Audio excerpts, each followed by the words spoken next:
right, so I just wanted to share a little bit of knowledge, and I'm always going to be about solutions, so that's always the route that I'll take. Um, what I'm going to do today is I'm going to fit Joe Biden's black agenda into a black agenda that was developed by a group called Black Futures Lab. Black Future Labs works with black people to transform our communities, building black political power, and changing the way power works locally, statewide, and nationally. So, really reputable group. And then we're also going to use a framework from this book, Uneasy Alliances, Race and Party Competition in America, to explain a little bit about the dialogue we're seeing with the Black agenda. First, I'll just start out and address this really came about due to the Breakfast Club interview, which, yeah, Joe Biden said that something that he probably shouldn't have said, although he said the quiet part out loud. He shouldn't have probably said that, right? But let's be honest in saying let's make sure we weight our outrage correctly, right? I said the other thing is it's great to be able to see someone who can make a mistake and apologize for it. Let's think about what we're actually giving attention and airspace to. Is this a solution oriented approach, right? If you really want what's best for black communities, is this a solution oriented approach? If you go to this character, like Joe Biden's a racist, like I think that that's an unfounded uh, stance that would be very tough to defend. I mean, he served as vice president for the first black president. He has a black press secretary. He's agreed to put a black woman on the Supreme Court. He said he's going to put a black woman on the Supreme Court, but that gets zero airspace. I'm just saying, let's make sure we calibrate things in a solution oriented approach, right?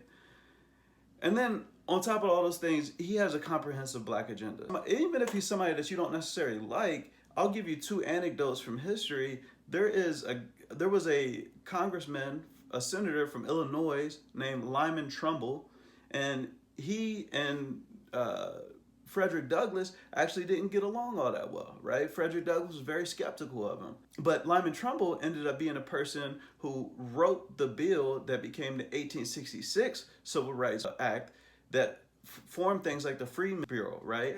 And then more recently, Lyndon B. Johnson, he was a known racist. And Martin Luther King didn't have a problem working with him for the Civil Rights Bill. So let's just make sure that we are solution oriented and kind of focused in what we want to get done here. So Paul Frymer presents the argument around two-party competition and how that leaves African American interests almost invisible. And what he says is that he says liberals are looking to capture that median voter, right? And also we have conservatives looking to capture that median voter, right? So, and each of their voting blocks sit to the left or the right on a lot of these issues, right? And what he argues is basically the perception of party leaders is that the median voter, if you were to look at race, sits a little bit right of center, right?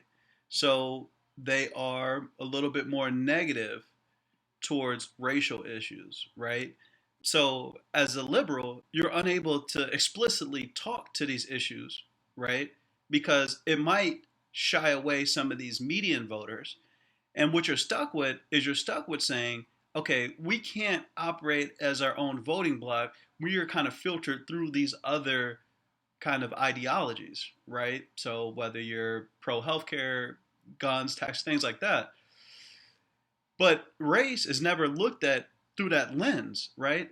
But what we're actually seeing is that that conversation of race is becoming a lot more prevalent, and even to the point where Joe Biden is able to have a black agenda on his site. Anecdotes that are showing is kind of going away from that notion of the African American vote being invisible, and some of the party leaders on the Democratic side might actually start to think that, it's not an accurate depiction of race where it stands in the country. They're thinking that it might stand a little bit closer to the left, right? So if we speak towards black issues, if we speak towards African American issues, we won't run into trouble from the median voter because the median voter understands that African American issues are important, right? Now, I said that I was going to use the Black Future Lab's Black Agenda framework, and you should actually go there and take a look at the Black Agenda that they have set out yourself, right? And then sign up for it, because this is really kind of us aggregating our votes, creating. Okay, I quickly want to lay out how I feel Joe Biden's plan parallels to the Black Agenda set out by Black Futures Lab. First, Black Futures Lab wants to address the economy, make Black people powerful in the economy by removing policies that lock us out of good jobs and investing in the health and wealth of our communities. So Joe Biden says double funding to state small business credit initiative, which is an ability to get funds to small businesses quicker, make permanent the Community Advantage Fund, and increase access to federal contracts for African Americans. So this Community Advantage Fund is another way of getting federal dollars into the communities, at a local level. Minority Business Development Budget. So this is a council that was developed to help with the process of starting a business, understanding how to be eligible for certain funds, increasing the budget for that to get more African Americans into starting their own business, and then funding to small businesses for COVID relief, right? So actually, the 90% of Black businesses that didn't receive any of that PPP funds, making sure that they're getting that. And then also creating a dashboard for transparency so you can see where those dollars went to. And then one that's really important that people never talk about is creating a national standard for appraising of property. Because oftentimes Black neighborhoods get their appraised value of property at a lower rate, right? They're appraising it at a lower level. So that decreases the amount of wealth in the Black community. The thing that Black Futures Labs lays out is make Black people powerful in our democracy by confronting those who conspire to steal our votes and finally building the democracy that is promised to us all. First and foremost, Joe Biden wants to continue to champion the Voting Rights Act. So the Voting Rights Act originally came out in the Civil Rights era, and that guaranteed the rights to vote, but it also cut away a lot of the ways that they were suppressing the vote. Things like poll tax, things like that. We also see that there's 60% fewer civil rights investigations. It's not because of 60% fewer civil rights violations. Voting Rights Advancement Act. So this is taking it even a step further. So states can't try their own conniving ways of trying to suppress the vote. Things like you would have seen in Georgia when Stacey Abrams was running. Make Black people powerful in our families by challenging the people and the practices that leave us sick and dying younger and delivering the care we need to live long and live well. Okay, Joe Biden says increase funding to Medicare and Medicaid. Two programs that are extremely popular. Expand access to reproductive health. Subsidize the Affordable Care Act for lower income individuals. So it was an argument that the Affordable Care Act was leaving people out because they still couldn't afford to buy insurance off the exchanges. Okay, so let's subsidize that for lower income individuals. Expand access to mental health care. This is in the plan. Mental health is extremely important. Expand access to that. Double investments in community centers. So think about the organizations that are at the community level, the ones that you follow on social media. Let's double the investment to those because we know that they're providing a great service to the community. Make Black people powerful in our society by rejecting the toxic culture of white nationalism, by calling it out every opportunity and in front of every audience. We can look at Twitter feeds and see who calls out who. We can look at Instagram and what side is calling out white nationalism. Which one is it? Make Black people more powerful in our communities by acting on the climate crisis as a national priority before more of our communities are hit first and worst by disasters. Okay, let's start by reinstating all the federal protections that were wiped out during this administration. Let's make drinking water safe for all communities.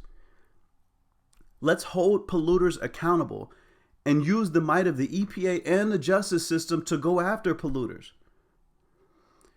And prioritize clean energy. We have an opportunity to build an economy based on clean energy. We need to be the first. It's an inevitable thing.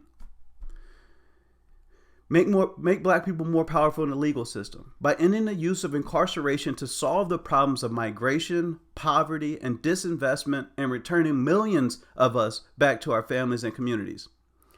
Joe Biden says, stop profiteering in the prison system. Reduce the incarcerated so that we can use those funds to invest back into the community for them to be eligible for federal programs like housing and Pell Grants. End cash bail. Focus on community-oriented policing so that we have police that are actually coming from these communities. Pay public defenders the same amount that you pay public prosecutors so that they have more of an incentive to go and fight for those individuals. And then create a task force outside of the Department of Justice to serve oversight on issues of discrimination.